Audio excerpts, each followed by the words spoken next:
All right. Okay. So hello, dears. Hello. Good day to all of you, and welcome to yet again another pre-recorded lecture in our class in Didactics, no, in clinical parasitology. So para gaya po na itong gina-discuss.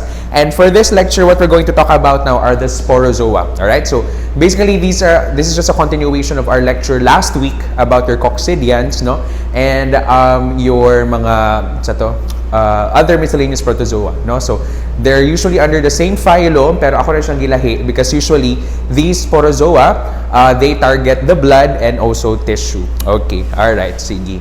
So ayan, so balik ta yung flowchart natong gigama, no? So we're almost done with the protozoa. This is the last group of the protozoa that we're going to discuss, no? Your sporozoans. Okay, all right. Ayan. Now, what are these sporozoa? Now, as I've mentioned, same sila with your intestinal coccidians. They're under the same phylum, your Apicomplexa. Okay. Now, again, diba, as mentioned, Apicomplexa, these are organisms that contain apical complex, no? They contain an apical complex in their body or in their structure. And this apical complex is a group, diba, of structures found in the body of the parasite that helps, no, or that aids the parasite in infecting the host. Okay. So that's the apical complex. By the name itself, the apical complex, that's why it's apicomplexa. But this apical complex is not necessarily the organ for locomotion for the organisms. And it's believed that these sporozoa, they don't have apparent means of locomotion, or this phylum, Apicomplexa. Okay? And they're again obligate intracellular parasites, no? They are residing within our cells or within the host cells para makareplicate, for them to infect and for them to survive. Okay, all right. Now, life cycle, ayan, we have already discussed this in our previous lecture, diba? With your coccidians. Sexual reproduction, which of course happens in the definitive host, it's termed as your sporogony, diba? And your asexual or asexual larval stages, diba? Or asexual reproduction that happens in the intermediate host. This phase is termed as your schizogony. Okay, so we have discussed that in your previous lecture, diba, last week sa mga coccidian. So review na lang, diba? So nibalik siya. That's why I told you last week na take note of these terms kay mubalik yapon siya sa atong next lecture. And here we are now. Nibalik yun siya, no? Sana all nibalik. Charot! So if na mubalik na to, di na to dawaton. Tsaka lang. Okay, alright. Ayan, so sporogony, diba? How do I remember? Basta sporogony. Makita ra ba ni? Diba, parang sporo, they produce spores, and usually sporo, diba, they're produced through sex, no, or sexual reproduction. Or if ganun mo mas baso, diba, sporo, so your mouth is open, so you're free to charot. So sexual reproduction. And of course, schizogony, or diba, other term kay pwede merogony, no, asexual. All right, okay, ayan. So don't forget about those terms. All right, now our main focus for this lecture is of course your Plasmodium species. Okay, Plasmodium species, the Babesia, and of course ang last kay Toxoplasma gondii. All right, pero major jud, medyo malaki sa bulk, no? The bulk of our lecture rather in this, the bulk of our lecture is about Plasmodium, no? About malaria. All right, ayan. So, Plasmodium, again, Plasmodium species, it causes your malaria. Now, malaria, yung direct translation means bad air. Okay, because in the olden times, no, in the previous mga pila ka years ago, centuries ago, this disease was not yet established, and it was found when they studied about it, they thought that malaria or this disease came from soil, all right? And once the soil is parang natandog ang soil, or like it's like ano ang soil ba, like mabungkal, no, or something, the soil then releases something to the air, which is where malaria comes from, or where the disease comes from. That's why it's called bad air, because they thought that the disease, which is again in the olden times, wala pa sila kabalo na malaria, they thought that that disease was caused by bad air. That's why its name is malaria. Now, of course, you already know that it's from a parasite. So malaria. All right. Okay. Now, malaria is really the pinaka-star ng Pasko talaga, no? It remains the leading parasitic disease worldwide, no? And it's considered to be the most important parasitic disease because, again, it's worldwide in distribution, no? Worldwide, it can cause a lot of deaths, no? It's deadly. And aside from that, yeah, pwede siya ma-infect or ma-spread through a lot of countries. Okay, so it's still the remaining parasitic disease worldwide. Okay, and then followed by schistosomiasis, if I'm not mistaken, and then mga other helminth infections. Pero malaria pa rin talaga ang number 1. Siya ang star ng Pasko. Okay, ayan. So it's the most important parasitic disease. And the 4 species, Plasmodium has a lot of species. Okay, ang Plasmodium itself, it contains a lot of species, but only 4 actually. 4 ang imuhang infects man. You have Plasmodium falciparum and Plasmodium vivax, P. ovale, and Plasmodium malariae. Now, Plasmodium falciparum and Plasmodium vivax, these two species cause 95% of the infections worldwide. Okay, so most of the time, malaria worldwide is caused by either of the 2 species, si falciparum or vivax. Sila yung duha ang pinaka-common. Okay, alright. And ang P. vivax ang 80% yun sa 95% or 90%. The gets lang. So, majority of the 90% infections by malaria is caused by Plasmodium vivax. Okay, ayan. Pero si P. falciparum and P. vivax ang pinakamarami, or sila talaga yung nagkukos, or they're the ones who are really causing the disease worldwide. Okay, ayan. P. knowlesi, ayan, recently lang po, the 5th human malarial parasite, Plasmodium knowlesi, or now knowlesi, yes. Si Beyonce, no, charot. Ayan. P. falciparum, of course, is the most common in the Philippines. And according to CDC, the predominant species in the world. So please take note of mga words ha, kanang description, alam nyo na, di ba? I've emphasized that. Usually sa boards, di ba, they like kanang mga most common, predominant, no? So ganun. So in the Philippines, what we have is P. falciparum, pinaka-common talaga, okay? And according to CDC, again, it's the predominant species in the world. And unfortunately po, sa Philippines, P. falciparum is the deadliest, or it causes the deadliest form of malaria among the 4 species, di ba? So, ayan. So, medyo nasa atin ang lahat. Ganun. Ayan. Combo-combo na ang naanato. The most common, the deadliest food, and in a way, the predominant species in the world. Alright. Whereas for P. vivax, according to some references, it's the most common in the world. Okay? And it has a wide distribution na malarial organism, according to Zybig. Because again, your P. vivax can survive a lot of type of climates, no? For P. falciparum, usually, it's more concentrated on the tropical regions, like sa Philippines, kanang mga inana na weather, okay? But for P. vivax, it can survive even mga temperate, katong mga hot gyud, subtropical, tropical, and other types of climates. That's why it can be spread worldwide, okay? That's why it has a wide distribution in the world, okay? Alright, ayan, sige. Now, if there are mixed infections later when we go to the different diseases, or sa malaria na disease, usually there are mixed infections with P. vivax and P. falciparum because again, there are overlaps, overlaps in the areas, overlaps in the vectors na pwedeng makatransmit. So, possible na the vector or the area could have 2 species or even more than 1 species of Plasmodium at the same time, So, there are possible mixed infections, So, one patient may have 2 Plasmodium species at the same time, depending on the infection and all that. Okay, ayan, sige. So, that's for Plasmodium species. Okay. Now, drug of choice nato is of course chloroquine. Ayan, yung nakabold. Pero we can also use atabrine, napacrine. And these anti-malarial drugs can cause yellow urine. Now, ang mainstay na treatment for the longest years is chloroquine, hydroxychloroquine, chloroquine. But for the recent years, there have been emerging resistant strains of Plasmodium species. So, na mga other tambal taana, There are other treatment choices if na ay mga resistance to chloroquine. Okay? So, especially sa mga P. falciparum or P. vivax na nag-resistance against chloroquine. So, di ba recall in the parang last year, mga late 2020 or early 2020. Shocks, last year na 2020, oh my gosh. Hanapit na mo ng 2021, wala pa rin siya po kay Pulos. Wala kabalasan ako padulo.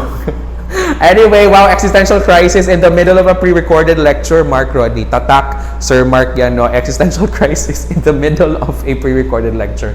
Anyway, sige lang, self-love, hug yourself. Anyway, wala naman saan ako. Anyway, ayan, balik na, So, ang point lang ako is, chloroquine, di ba? It was found out, or it was one of the drugs, that were, novel drugs that were being studied as a potential drug of choice for COVID-19, to treat COVID-19. I'm not sure if nagpadayon ba Japan ng studies, but I think nagpadayon Japan ng studies. But for now, wala pa definite findings, no? Like accurate and definite findings, established findings that your chloroquine can really cure COVID-19.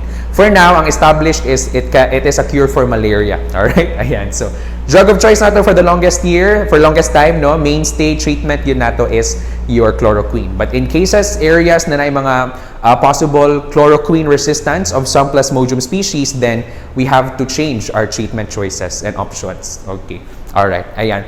Now, for the vector, of course, it's the Anopheles female mosquito. So, Anopheles species, pwedeng daghang species yun, no? And this is, of course, considered to be the definitive host.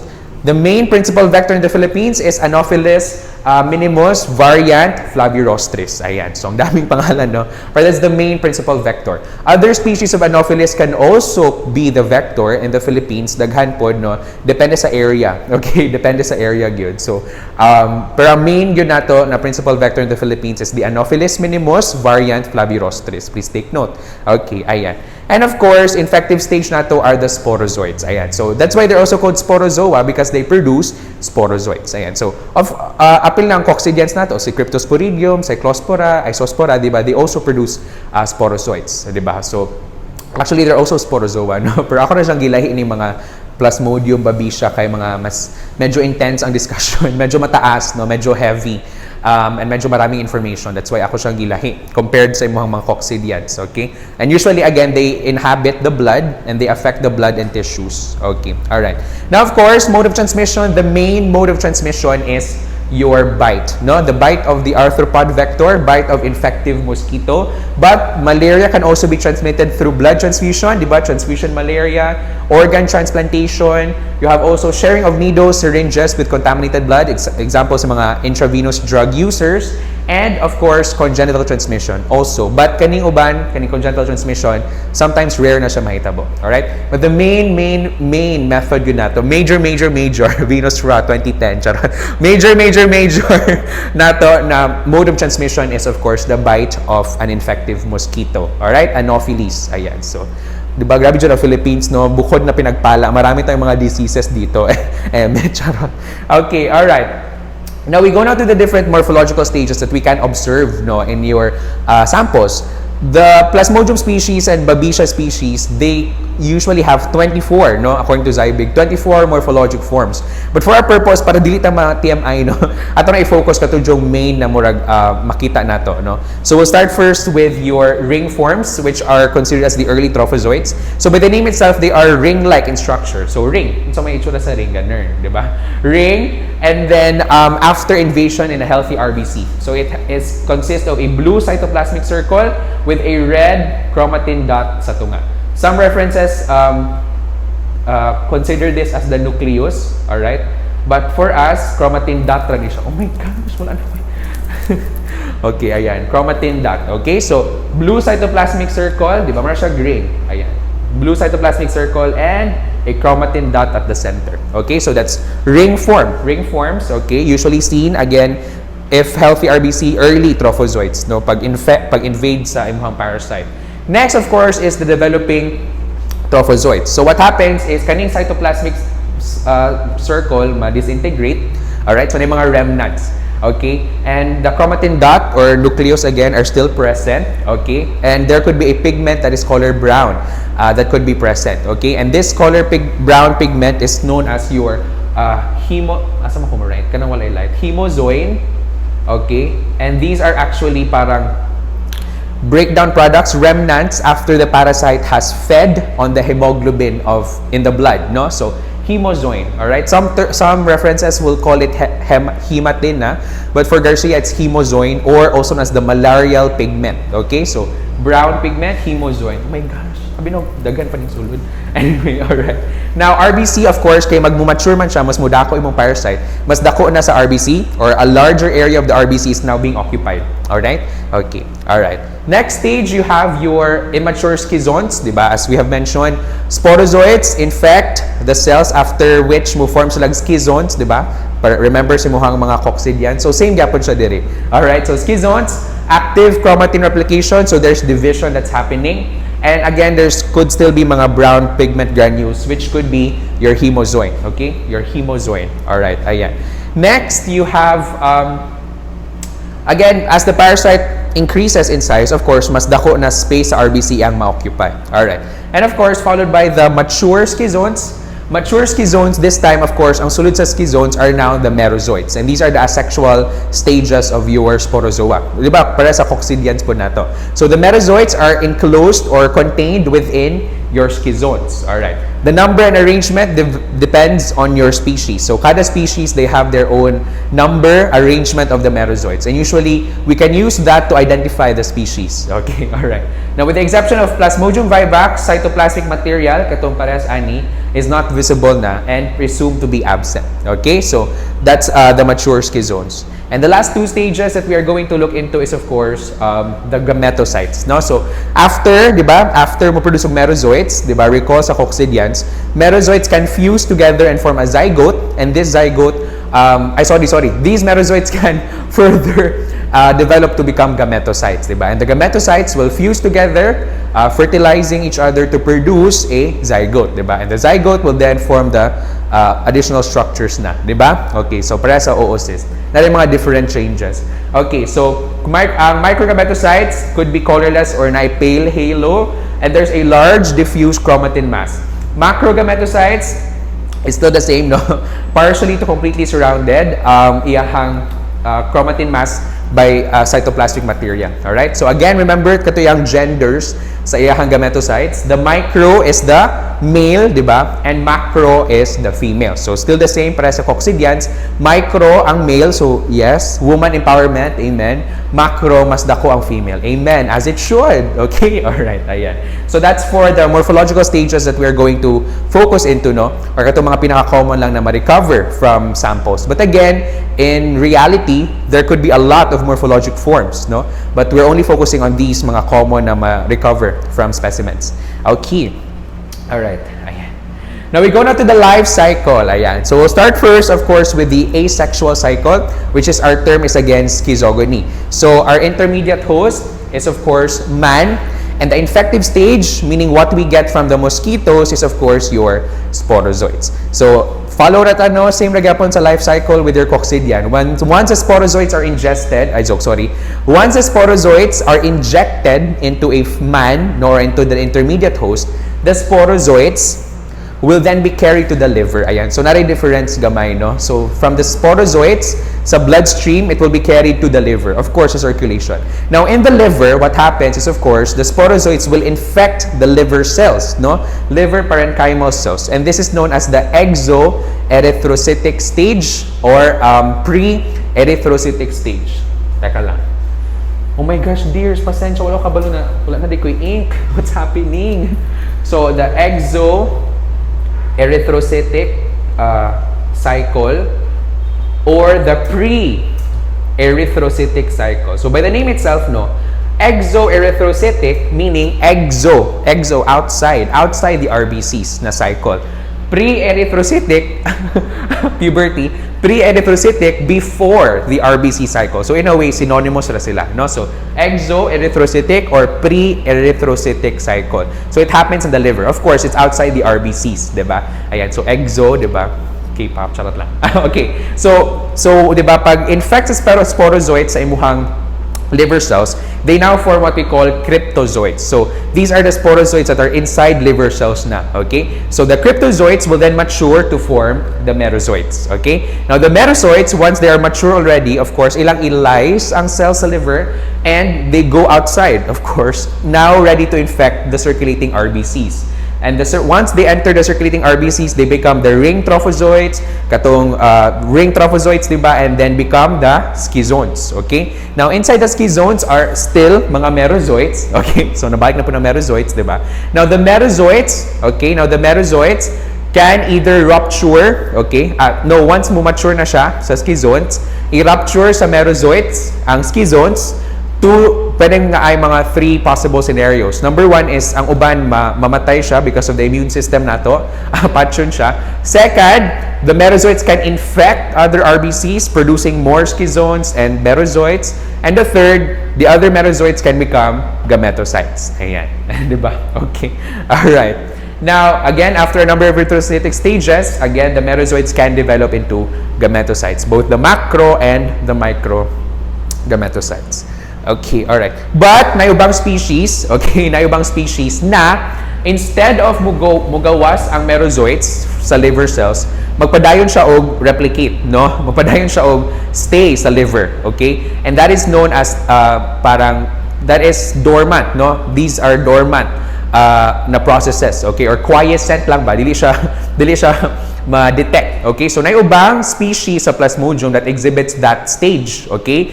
And instead of rupturing sa liver cells para magawas na sa bloodstream, what happens is mustay na sila sa liver, magpadayon lang o replicate, okay? And dili lang mo cause any infection. And dormant stage na nila. And this dormant stage is known as your hypnozoites. Ayan, di ba? So, hypnozoites, prefix, hypno, di ba? Greek mythology, hypnos, the god of sleep, di ba? Ayan. So, hypnozoites, dormant stage. And usually, this is seen lang in two species. You have P. vivax and P. ovale. Ayan. So, sila lang duha ang ga-exhibit og hypnozoid stage. Ano? Sorry. A dormant stage found in the liver. Okay, ayan. So, instead na mugawa sila sa bloodstream to infect new RBCs, they stay, ayan, sa liver para mas magpadaghan. Okay. Or para dormant stage, matulog lang sila. Okay. And after pila ka years, they can establish the infection na. Ganun. So, again, only seen in P. vivax and P. ovale. Okay. Now, we continue with your sexual cycle. And of course, our other name for sexual cycle, your sporogony. Okay, now, this time, our definitive host is, of course, the Anopheles, female Anopheles mosquito. And the infective stage to the mosquito, or unsa makuha ni mosquito, is the, of course, Gometocytes. So, once another mosquito, no, or a mosquito ingests blood, no, from a patient that contains now the Gometocytes, of course, the Gometocytes, micro and macro Gometocyte, will now be ingested by the female Anopheles mosquito. Now, the Gometocytes, of course, they will fuse, diba, fertilize each other again to produce your zygote. And the zygote will be converted to a motile ookinete. Okay, so it's motile, no? So, mag-swim siya, okay? Motile ookinete. Now, the motile ookinete will then insist in the gut wall, and it will produce an oocyst. Ayan. So, balik na punta sa mga oocyst and ganun. And the oocyst, of course, inside the oocyst will now be the sporozoites. Now, once the sporozoites are mature inside the oocyst, i-rupture ang oocyst, and the infectious sporozoites will now be transported to the salivary glands, no? Salivary glands of your mosquito, ready to infect another host. Ayan. So, and the cycle goes on. Diba? So, medyo okay naman, no? Ayan. So, asexual sa atwa mahitabo, no? Intermediate host sa man. But for sexual sa mosquitoes. Okay? And infective stage nato na mahatag sa mosquitoes kay Gometocytes. And the infective stage na mahatag sa mosquitoes nato, okay, kay Sporozoites. Okay? So, please take note of that. I hope na gets na ang life cycle. And always take note, what are the two species, gani? Kinsa tong two species of Plasmodium that exhibits, no, a dormant stage in the liver that may be reactivated in the future and cause infection. Presobuzzer, sino? Plasmodium Vivax and Plasmodium ovale. And later part sa atong lecture, when we discuss mga diseases and morphology, usually ang P. Vivax din and P. ovale ang medyo same og appearance. Alright? So, ayan. So, medyo sila jud ang pair, no? Sila jud ang by pair, ganun. Okay, ayan. Sige. So, that's for the life cycle of your Plasmodium. So, illustration, ayan, ato ang na-discuss, no? So, please take note lang, X-flagellated, no? So, once makaon sa mosquito ang Gometocytes, the microgometocyte, which is the male, alright, mag-X-flagellate siya, no? Mugawas og mga flagella. And this flagella, maoy mo penetrate sa macrogometocyte or sa female, o, diba? So, kanang mga X-flagellation, mga flagella na ana-ana sa imuhang microgometocyte, those are the structures that will penetrate the macrogometocyte or female para ma-fertilize siya, o, diba? Pak, ganun, yung mga penetration talaga nangyayari dyan. No, di ko na penetration, mga side lang. Joke lang. Oh my God, what am I saying? Alright, okay. Ayan, so that's for the life cycle, diba? Very, murag in a way, since nakadiscuss na tayo mga coccidians, no? So, parang medyo easy-easy lang to remember the terms, no? Di na kahit foreign, hopefully, sa mga terms natong gigamit. Since same ra ang mga terms gamit nato from the coccidian nato na mga life cycles. Okay, alright. Now, here's an example of your X-flagellated microgametocyte. Now, in laboratories, especially if mukuha mo EDTA, no? Let's say for thick and thin blood films, if your EDTA is removed, no? Ang iyahang cap, no? The cap of your tube is removed, and then you let it stay at room temperature, okay? For mga pila ka hours without, preparing any smears, X-flagellation may occur in your sample, okay? Especially if the sample contains gametocytes. And this X-flagellated gametocyte, when you examine under the microscope or in the film, it can be mistaken as a spirochete. Ayan. Because again, as you can see, di ba, para siyang mga spirochete, no? Iyahang flagella. And for Garcia, according to her, no, or according to the book, it can be mistaken as Borrelia. Ayan. Borrelia species.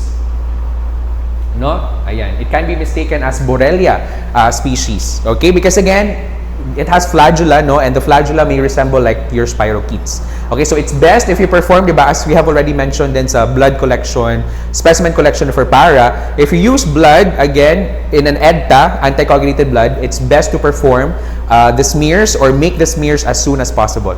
Okay. Alright. Ayan. So we now go to the different Plasmodium species. Ayan. Starting first with your Plasmodium Vivax. Okay. Now, Plasmodium Vivax causes the benign tertian malaria. So later we'll discuss the disease, no? But for now, ang species lang, iyang mga morphology na important. Now, Plasmodium Vivax, very important. Take note, amoeboid form ang iyahang trophozoite, no? In the red blood cell. Next, the presence also of your Schaffner's dots, okay, which is considered to be condensed hemoglobin in your RBCs. So later, natay mga mnemonics na i-share sa mga dots. I think you already know this, pero atong i-review para ma-remember ta sa mga dots, no? Mga tuldok. And the infected RBCs are only reticulocytes, okay? So the young RBC. So ganahan siya, bata, la. Ganahan siya, senior high, charang joke. Ganahan siya atabs, no? Ganahan siya atabs say. Kiddie meal, lala, oh my gosh, pedo siya, charot joke lang. So, ganahan siya reticulocytes or your immature young RBCs. Okay, alright. Now, the infected RBCs tend to be enlarged. Aside from that, gametocyte is round. Trophozoite, as I mentioned, amoeboid. And you have stages seen in the peripheral blood, all stages, no? So, your schizones, your gametocytes, no? And etc. Alright. Now, hypnozoites, as I've mentioned, dormant stage in the liver that may cause infection in the later years or in the later part. Developing trophozoite, again, the hemozoin, which is a remnant of the feeding of the parasite on the hemoglobin found in the RBCs. Ayan. Alright. And lastly, FY6, Duffy na antigen 6. It's important for invasions ay muhang Plasmodium Vivax. Ayan. So, na yung mga pagtabang-tabang sa blood groups, Duffy, no? FY6, no? FY6. FY6, ayan. Duffy, no? Sa Duffy blood group, it helps in the invasion of your Plasmodium Vivax. Nako, blood bank. Sorry, dears, no? One of my weakest din ang blood bank, especially sa mga minor blood groups. Oh my gosh. That's a topic talaga na I don't like in blood bank. Ang dami kasi, tapos, like, what the F are these? Ang dami, no? So, like, parang they're not, ang daming, you need to remember a lot and parang medyo complex ang concept. So, it's really something that I need to work on pa and to study a lot pa. But it's really my weakest, no? Not my strong suit, ang blood bank. But anyway, laban lang jabon ka. So, especially po, when we go to your boards, no? Laban lang sa blood bank. Okay, ayan. And of course, this is your reticulocytes. Please take note, diba? Hema 2, sa Hema 2 man nagay ni? Or Hema 1. Retics, diba? Unsa to ang stain na ginagamit? Mga supravital stain. So meaning pag kuha pa lang daan sa sample sa blood or from the patient, diretso na to i-stain. Supravital, no? Ayan. Tapos, unsa to mga two main stains na to? You have NMB and BCB. Unsa man na? You have your new methylene, blue, and unsa mo sa BCB, brilliant crescel blue. Ala, nako, na-remember pa ba to sa Hema? Nako talaga. for your retics. Okay? And as you can see, na yung mga remnants of your RNA na nasa imuhang cytoplasm. Okay? So, pag stain nato siya sa NMB or BCB na yung mga blue sa cytoplasm, muna siya ang mga RNA. If I'm not mistaken, mga RNA remnants. Muna ko na sa'yo. Again, hema. My gosh. Okay, ayan. Sige. So, Plasmodium Vivax. So, what I'm just telling, no, kada species are the very important na mga characteristics. Okay? I'm not like, wala na ako siya like, individual gyud na like, okay, this is the gametocyte, this is the blah blah blah. We have a tabular summary for that in the later part of the lecture. But for this purpose lang, what I'm saying is para, what I'm sharing, katulad yung mga common, na mga distinct characteristics sa each species. Okay? Now, I have also to emphasize that I'm not good with this. Like, kanang, I know naman, pero I'm not a master, no? Especially in identifying the species of Plasmodium based on morphology sa mga blood films, no? True enough, when you practice medical technology in the lab or in reality, there are still a lot of trainings for malaria, especially for identification. Because if textbook lang, no, theoretical, siguro I know, kaya ko, pero kung in practice, mawala na siya sa mind, okay? Or it really takes training, it takes experience to identify the Plasmodium species, okay? So, ako, I'm already admitting, no, as early as now na I'm not good in identifying them based on morphology alone, okay? Especially sa mga makita sa blood films, alright? I still need a lot of training, I admit that. Tsakto kabalo man jud ko. But for theory, this is what I'm sharing. Kaya naman kung theory. Basta ato na emphasize ang mga distinct characteristics for each species. Okay? But don't be scared din naman or don't be disheartened if maglibog pa mo sa mga stages or like sa ilang appearance. Because in reality then, you will still need a lot of training. Dili ka agad-agad na ma-proficient ng malaria or sa laboratory ikaw dayon ang i-assign as ang mo identify sa malaria. Usually sa laboratories, in real life, sa hospitals, naadyo yung mga persons or lab personnel na mo attend o mga seminars, no, conferences, training workshops for really identifying the malaria species, no? So, ayan, I'm comforted by that fact na okay, sige, it really needs practice and experience in really identifying them, ha? So, ako nang i-emphasize na siya. Okay, ayan, sige. So again, ato ra for lecture purposes lang nato, what we're emphasizing are those that are really distinct to each species, the different characteristics that are unique to each species. Okay? So that's for Plasmodium Vivax. What you have to take note, amoeboid, ha? Amoeboid form na trophozoite. Ayan, very important. Amoeboid form na trophozoite. Okay, ayan. So here's an example of your amoeboid form trophozoite. It resembles like an amoeba, di ba na yung mga pseudopods, amoeboid. And this one here, in the arrow, that is of course your hemozoid. Again, a remnant, no? A residue, parang mga leftovers sa imong parasite after digesting hemoglobin in your RBCs. Okay, alright. So that's for Plasmodium Vivax. Next, we have Plasmodium Malariae. Now, Plasmodium Malariae is also known as, or it causes your coartan malaria. Again, later sa mga terms na ganyan, we'll discuss when we go to the disease proper. Now, for Plasmodium Malariae, very important to take note, gusto niya ng matanda na RBCs. So, if si Vivax, ganan siya mga atabs, ganan siya gores, no? Ganan siya gula. So, ano ni siya, kanang, sa tawag na cougar, charot lang, kanang mga MILF deal, charot lang. Oh my gosh, okay, ayan. So, yan yung gusto ni Malariae, okay? Ayan, so, and it also possesses your Zeeman stats. Again, later for the mnemonics, I'll share. Don't worry. In fact, that RBC is normal lang. Very important to take note, mga characteristics, the Metazoid appearance or arrangement. It's described as a fruit pie or rosette. So, meaning, nagtapok sila, mura sila og fruit pie or mura sila flowers, no? Rosette, mura siya rosette formation. And another trophozoite is band. Ayan, please take note. Band trophozoite. Please take note. Band trophozoite. Okay. Now, stages seen in peripheral blood, actually all stages pa rin of your parasite. Okay. Now, here's an example of your band trophozoite. As you can see, band, di ba? Pataas siya, band, no? Okay, band trophozoite. And you also have here the fruit pie arrangement, di ba? Mura siya flower or fruit pie. Mura siya pie, no? Ang ayang arrangement. Okay? Rosette formation. P. Malariae. Okay. Next, you have Plasmodium ovale. Please take note, again, Plasmodium ovale, similar lang siya characteristics with P. Vivax. So, kung gusto ni P. Vivax ng bata, gusto niya rin ng atabs, ng bata. Immature RBCs, no? Kiddie meals ang gusto nila. Ayan. Nailibreng toy. Ano na toy? Charot, joke lang. Oh my God, bad. That's bad. Okay, ayan. So again, young RBCs, retics, gyapon, para sa Vivax. It may possess your Schaffner dots pa rin, or pwede po, it's described as James dots. Ayan. So again, later with your atong description on that. Atong mnemonics. Okay. Now, infected RBCs larger, pareha siya with your P. Vivax. But, very important characteristics, ang RBCs kay serrated, no? Nasa murag protrusions, no? Serrated or fimbriated. Dili siya smooth ang iyahang outer outer wall or outer appearance of your RBC. So, nasa serrations, no? Nasa mga protrusions na medyo sharp. Okay? Very important. Take note of that. And of course, hypnozoids. Same with your P. Vivax. Okay, ayan. So, very important, di ba? Serrated, fimbriated RBCs. Please take note of that. And of course, the dots. Your Schaffner's dots, dears, are also known, or yung other name is your eosinophilic stippling. Okay, please take note ang imuhang Schaffner's dots. Okay, eosinophilic stippling. In comparison to your hema, basophilic stippling, di ba?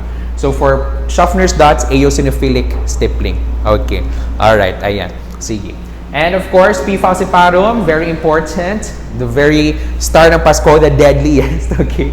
It can have aplic acole. Tsakto ba akong pag-pronounce? But anyway, aplic acole forms. Meaning, iyahang ring forms na sa edge of glory, charot. Nasa edge of your RBCs. Ayan. Diba? So you can see double nuclear dots, no? It's not the katong cytoplasm na ganun. Diba? Ring-like. Pero, double nuclear dots. And it's found at the edge of your RBC. Acole aplic na form. Okay, ayan. Multiple parasitation of RBCs because it can infect all stages of RBC. So, wala siyang pinipili. Ayan, wala siyang pinipili. So, muna siya ang F-boy ng mga Plasmodium. Siya ang F-boy ng mga Plasmodium. Wala siyang pinipili, mapamatanda or mapabata. G siya. Basta, ayun. When the price is right or when the conditions are right, then go. Ayan. So, siya ang F-boy ng mga Plasmodium, si PF. P. falciparum. Sa pangalan na din, Plasmodium fuckboy. O, diba? Charot lang. Plasmodium falciparum infects all stages of RBCs. Okay? So, muna multiple parasitization. Okay? Because again, pwedeng daghang RBCs yung ma-infect. Gometocytes, very important. Ayan. Distinct, no? Very, very distinct to your P. falciparum. Crescent or banana-shaped or sausage-shaped. Okay? Or pwedeng sickle-shaped, gani po. So, crescent, banana, sausage-shaped gometocytes. Wala nang iba. Press the buzzer. Wag nang mag-isip. It's your P. falciparum. Please take note. Please take note of that. Nakawalan talaga. The rest of the gometocytes in your other species, they're all round, ovoid iyahang shape. Si P. falciparum lang ang crescent or banana-shaped or sausage. No? Sausage. Ayan, it's everything talaga. Same characteristics with an F-boy. Nanagin niya tanang chat. Ayan, okay. Black water fever, cerebral malaria, and cytoadherence later when we go to the discussion of the diseases niya. Okay, so very, very distinct, no, sa iyahang Plasmodium falciparum. And of course, again, Maurer's dots are also known as the Stephen Christopher's dots or cuneiform dots. Okay, so P. falciparum, the deadliest of the 4 species. And again, very important. Affects all stages of RBCs. F-boy siya. Okay. Then here are your, again, characteristics. You have the ring forms. As you can see, some ring forms sa imuhang Plasmodium falciparum is described as having a headphone configuration. Ayan. Kaya siya double dot. Ayan. Headphone configuration. So, kung headphone configuration na ring forms, then that's P. falciparum. And of course, banana-shaped, crescent-shaped, sausage-shaped gametocyte. Wala nang iba. P. falciparum. So, press the buzzer agad-agad. Basta makabasa mo case study, question sa exam, an examiner found a banana-shaped gametocyte packed in a peripheral blood film. Press the buzzer. Wala nang iba. It's your P. falciparum. Okay? Alright. Ayan. Sige. And the last is, of course, Plasmodium knowlesi. Now, Plasmodium knowlesi, it's believed, no, initially a parasite of your long-tailed macaw, no, so sa monkeys, no, but people who work in the forest na naani mga monkeys could be parasitized by this species, no. So it's described primarily in mga Southeast Asia, apil na ta. So we have this usually sa mga Malaysia, no, Malaysia truly Asia, ganun. So Southeast Asian countries usually common ang Plasmodium knowlesi. Now, it's microscopically indistinguishable from Plasmodium malariae. Okay, so if a patient is exhibiting symptoms or nakitaan siyang blood film, na-diagnose as P. malariae, pero there is history na ni-add to siya, there is history that the patient went to a Southeast Asian country, the Philippines, Malaysia, whatever, where Plasmodium knowlesi can be seen, then the technician or the examiner, the doctor, can also have an idea or can have an idea na ang diagnosis is Plasmodium knowlesi instead of P. malariae. Okay? So, it's very important to look at history pa rin and other pertinent information sa patient. Okay. And what you have to take note, early stages, it mimics your P. falciparum, pero the later stages, it mimics na your P. malariae. So, how do I remember? FM, no? FM. So, of course, letter F ang mas mauuna in the alphabet. So, early stages mimics P. falciparum, and M, of course, later part na sa alphabet. So, sa late stages, P. knowlesi mimics P. malariae. Okay, sa late stages. Diba? Ayan. So, that's our mnemonic for that. FM. Kung sa'yo mauna na letters sa imuhang alphabet, F, falciparum, siya ang early stages, and then letter M, siya ang later stages. Alright. Now, how do I remember naman sa stage of RBCs na gina-infect? Diba? For Ovale and Vivax, young. So, how do I remember? Ovata. Ovata, no? So, Ovale and Vivax infects young RBCs or your reticulocytes, okay? And kung malariae, of course, malariae, nasa pangalan na, malariae infects matanda. O, di ba? So, ato mga mnemonics dear sa matanda, malariae, Ovata for your Ovale and Vivax. O, di ba? Sorry naman, no? If you don't tumatin, wala ko nagpugos ninyo. Charot. Okay, ayan. So that's for our mnemonics for the stages of RBC na ma-infect, no? Ovata, young RBCs for Ovale and Vivax, and then for malariae, matanda, mature RBCs. And of course, falciparum, wala nang kinikilingan, wala nang pinipili kahit sino na go. So F-boy, falciparum. Okay. All right, ayan. Okay, all right. So we now proceed to this summary, no? Ayan, so what I have mentioned, di ba? Na gitabular na to ang summary sa ilang mga important features and morphological stages ato ang mga Plasmodium species. Okay, and this is from Belisario. Now, each reference, Garcia or sa Bailey ba mo or sa Zybig, no, or other references, they have their own descriptions then, no? They have their own summary. So, depende na sa authors or sa book kung saan lang i-focus, alright? But in a way, same din naman, na rin mga ginagmay na differences in terms of their descriptions, no? Or whatever, pero same din naman ang concept, alright? So, for now, ato lang i-focus kay si Belisario. Alright, so, para tangkilikin ang sariling atin. Yes naman, si Belisario. Ang pangit pakinggan. Anyway, alright. So, we'll start first with the infected RBCs. So, as you can see, ang larger good usually is si P. ovale and P. vivax. Alright? But for P. malaria and P. falciparum, usually normal size lang ilang RBCs. Okay. Now, for ring forms, no, or the small trophozoites, early ring forms, as you can see, P. vivax and P.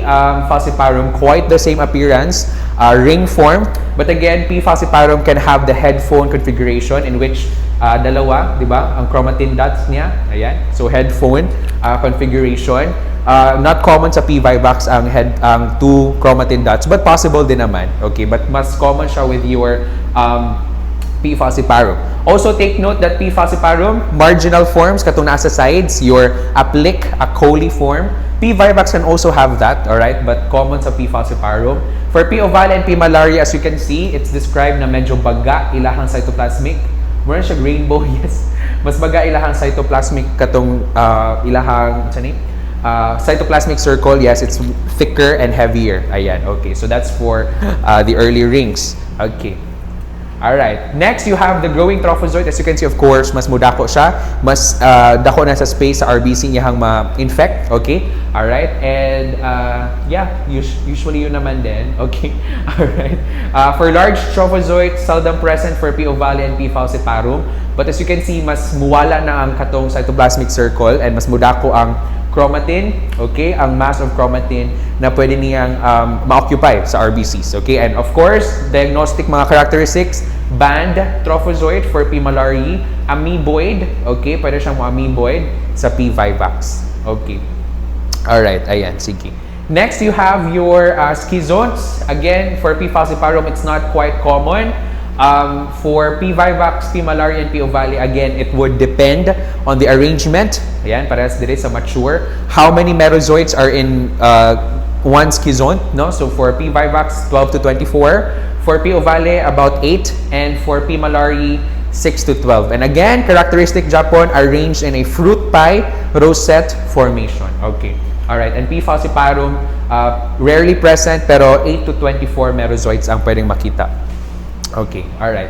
Next, for your gametocyte, ayan, as you can see from P. vivax to P. malaria, micro and macro gametocytes of the 3 species, they have the same shape, ovoid, round, no? But for P. falciparum, very distinct, crescent, sausage shape, banana shape. Okay, alright. Stages in peripheral blood, as you can see, from P. vivax to P. malaria, all stages are present. But for P. falciparum, ring forms lang and gametocytes usually. Okay? Because other stages are rare, because later on, when we discuss sa iyahang disease, no, we'll understand why dili kay common makita ang other stages sa P. falciparum sa blood. Okay. Now, length of asexual cycle, or katong metazoids, and then before niya i-rupture ang RBCs, 48 hours ang P. vivax o P. ovale. Ang P. malaria ang longest, 72 hours, and P. falciparum ang less, no? Pinakamubo, 48 hours or less. So, mga 36 to 48 hours. So, inana kamubo ang cycle, no? Ang asexual cycle sa imuhang P. falciparum. So, every 36 hours, there is synchronized rupture of RBCs. So, inana siya ka-deadly, kay paspas kaayo, no? Every 36 hours, pwede 48 hours or less. Whereas for the rest of your species, aside from P. falciparum, vivax, ovale, and malaria, pwede siyang 48 hours and above, no? So, medyo dugay-dugay. That's why P. falciparum is really the deadliest pod. Aside from other reasons, ato explore later. Okay, ayan. Alright. Now, for the different ring forms, ayan, as you can see, P. malaria, no? P. malaria, P. ovale, medyo baga, no? Medyo baga ilahang cytoplasmic circle. P. falciparum, ayan, headphone configuration. And P. knowlesi, again, early stages, quite same pod with your P. falciparum. Okay, alright, ayan. Next, you have the late ring forms, no?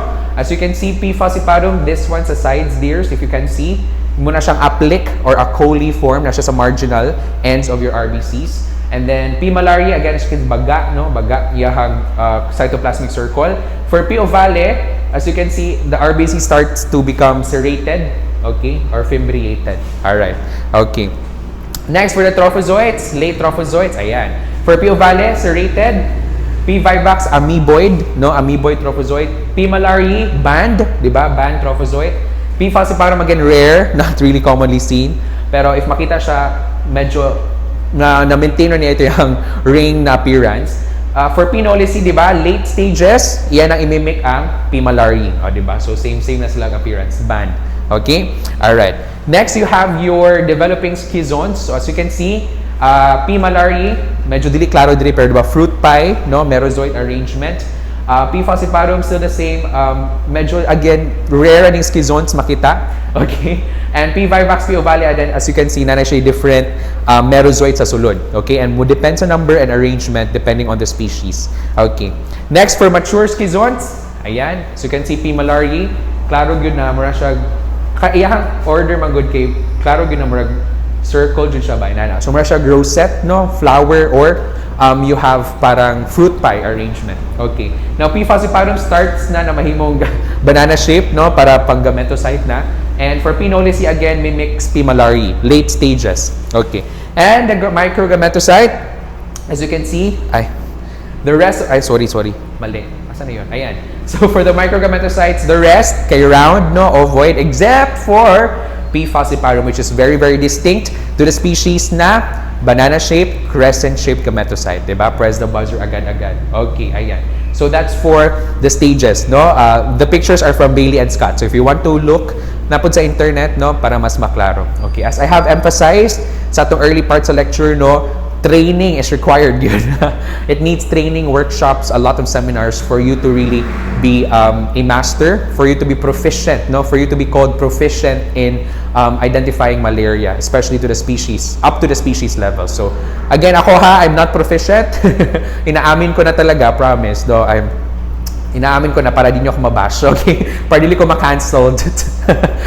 Inaamin ko na I'm not proficient. Pero in theory, pwede naman. Basta I'm just highlighting and emphasizing those that are distinct, no? The characteristics that are distinct to each species. Okay? Alright, ayan. Sige. Okay. So, dami niyang rings, no? Si Ariana Grande na ganyan siya. Charot. Ganyan siya 7 rings, Check. And in summary, ayan, parang mas klaro, no? From ring forms to macrogometocytes. So, we can see here again, ito mga distinct, no? P. ovale, RBCs, serrated, fimbriated. For P. malariae, band trophozoite, no? For P. vivax, amoeboid ang trophozoite. Okay? And then you have, again, P. falciparum, banana-shaped, crescent-shaped gametocytes. P. malariae, fruit pie. Diba? So you can see, diba? Order, good. Chakto yan. It's very arranged, no? Arranged dito yung pag order sa Metazoids. Unlike sa uban na medyo katag-katag or it's not arranged or disarranged or unorganized, no? But for P. malaria, as you can see, ano gid siya? Symmetrical yung pag-arrange, no? Very orderly. So, fruit pie or rosette shaped. Ayan. And again, P. ovale, serrated, fimbriated RBCs. Okay? And P. falciparum, headphone configuration. P. malariae and P. ovale, medyo baga ang cytoplasmic circle sa ilang mga rings, no? 7 rings by Ariana Grande. Okay? Ayan. Alright, so that's for the morphology, no? The different morphology of your parasites, no? So before we proceed to the disease, so mnemonics na tayo, for the different dots, no? So mga dots, dears, this could be mga cytoplasmic inclusions, possible breakdown products of the parasite while feeding inside the RBCs, or mga condensed hemoglobin, etc. And it matters or mo differ siya sa kada species. So we have FM, you have VS, you have MZ na lang, and OJ. Ayan. So we'll start first with FM. So si falciparum, iyaha kay Morer's dots, di ba? For VS, that's Vivax, iyaha kay Schaffner's. Kung sa ganing other name ni Schaffner's, you have eosinophilic stippling. M for Malariae, iyahang Z kay Zymans or Zymans. And your O is Ovale for James dots. But please take note that the James dots can also be Schaffner's dots, okay? Pero para specific lang, para dito maglibog, no? OJ. Ayan. So how do you remember, di ba? Si Ferdinand Marcos at si Vilma Santos pumunta sa Manila Zoo para uminom ng orange juice. Okay? Ayan. So si Ferdinand Marcos, hashtag never again.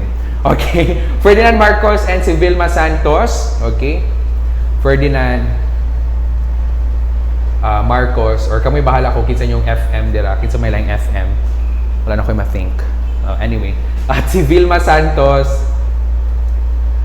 pumunta ng Manila Zoo, okay, to drink or para uminom ng orange juice. So, di ba? Kanina siya, dears, kanina mnemonics, first year pa lang ko, gi-introduce na ni Sir Leo as in sa akong MT13.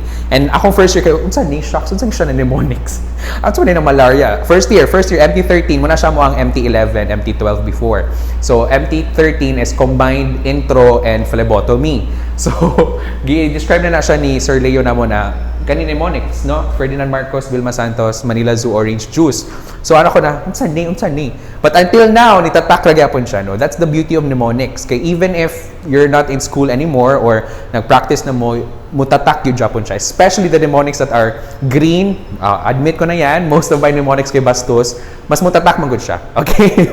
For me, especially for me na medyo green-minded talaga, no? O green, di ba? Cause, charot. So, no? So, it's best good that you have your mnemonics. Kaya mutatak yun siya, it's best, no? It's one of the ways to learn and to retain information. So, I highly, highly recommend you use and make your own mnemonics. But for the dots, no? Different dots of the different Plasmodium species, for the longest time, ako, 4 years sa medtech plus sa boards pag yun, akong gigamit. So, falciparum, Maurers, Vivax, Schaffner's, Malariae for Zymans, Ovale for James. But again, take note ha, ang James pwede siyang Schaffner's pod. Okay? But for specific purposes lang, para di ta malibog or malimot, ayan, FM, Ferdinand Marcos at Vilma Santos pumunta ng Manila Zoo to drink orange juice. Please take note. Okay? Although, bahala yung mnemonics kay kanang, ano na gani, murag wala na pulos, or it's not making sense, sige lang. If it's effective for you and if it makes sense for you, then go ahead, push lang yun. Okay? Alright, ayan. So, falciparum, Morers, Vivax, Schaffner's, Malaria, Zemans, Ovale, and James. And take note, kato mga stages of RBCs, di ba? For O, Vata, okay, Ovale, and Vivax. Matanda, of course, si Malaria, and atong F, boy, si Falciparum. Okay, so si O, Vata, mga mahilig sa mga bata. Mga mahilig ng senior high. Nako, may mga kilala ko dyan. Dears naman, undangin na. Undangin na yung bisyo. Charot. Basta ano lang ha, dili minor ha. Looking at you all. Looking at you good. Nako, okay, alright. Okay, so again, Ovata, Ovale, Vivax, no? For young RBCs, immature reticulocytes. Matanda, mature RBCs, Malaria. And of course, your F-boy. Ang F-boy ng lahat. Yes. Your Falciparum. Any stage of RBCs. Bata ba or matanda, go ahead. G na G talaga si Falciparum. Ganon. Okay. Parang, tara, saan tayo? Ganon. Meet, charot, tsaka lang. Okay. Ayan, sige. So that's for the morphological stages and the different distinct, unique morphological characteristics of each Plasmodium species. Now, for the next video, we're now going to delve into the disease proper, which is your malaria. Okay, so I'll see you on the next video.